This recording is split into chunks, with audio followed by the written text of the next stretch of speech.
All right, Tyris. So, did a couple of, we've got all the basic chords down, so I said I'd show you a couple of more advanced ones, some kind of funky ones. All right, so the first one was E9. So, so now the full version of it is like this, with your three fingers in there, all on the seventh fret except for your first finger, which is on the sixth. But if you're having trouble getting the middle finger in there, which is difficult, it takes a little while, all you need really is this finger, your third finger, going across three strings. We'll do it on the seventh fret this time for the E. So if we were down here, it'd be D. If it was up here, it'd be F, but we'll do it on E. So that's these three. And remember, to hold these down, if you start off in the middle, about halfway between the frets, if you start there and then kind of roll your finger forward, that'll make it a bit easier. Okay, so then first finger comes in there on the, just one fret below on the D string, fourth string.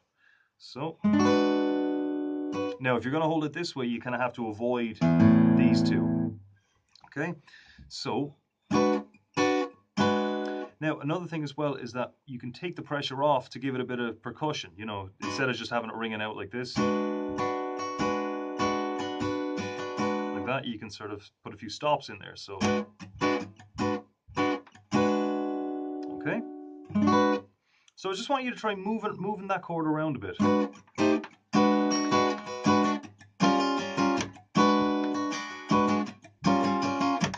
So that was the strum pattern we were trying. So it was da da da da da chicka da. So that's 1, 2, 3, 4, off 2, and back on again. So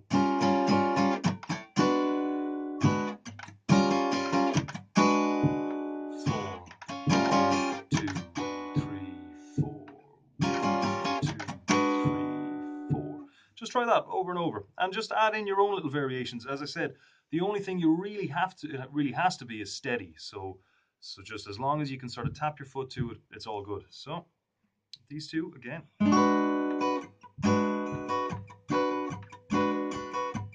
And if you could just keep your hand in that kind of regular up-down motion, and then let your left hand dictate what happens.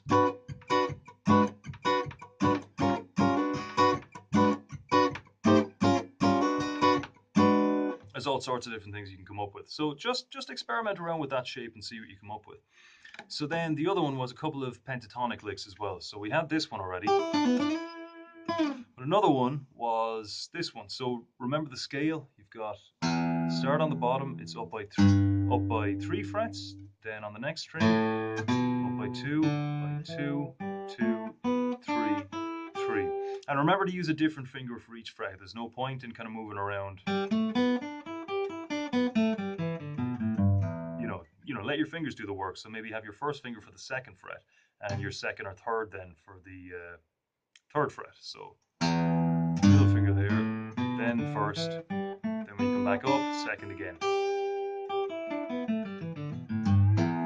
All right, and remember, try and get into the habit of using down up picking. So don't just kind of go down on each one. All right, so then the other lick we had was, so that's a hammer on the first or second fret on the third string, third fret on the second string, and third fret again on the first string, just like the scale. And then a pull off from that hammer on. So we're going. So just remember to give yourself plenty of clearance to really kind of snap down on those hammer-ons. And with that lick, you could do a little sort of chord progression in it as well. So I'll show you what I mean by that.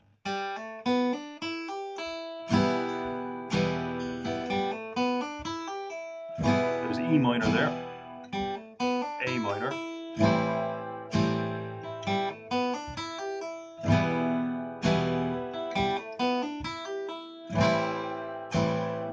so you can just kind of put different chords on either side of it and just see what happens then. But again, it's got to be steady. So if you're doing this, like that, just slow it down a bit so you can get them all nice and even. So even if it has to be like,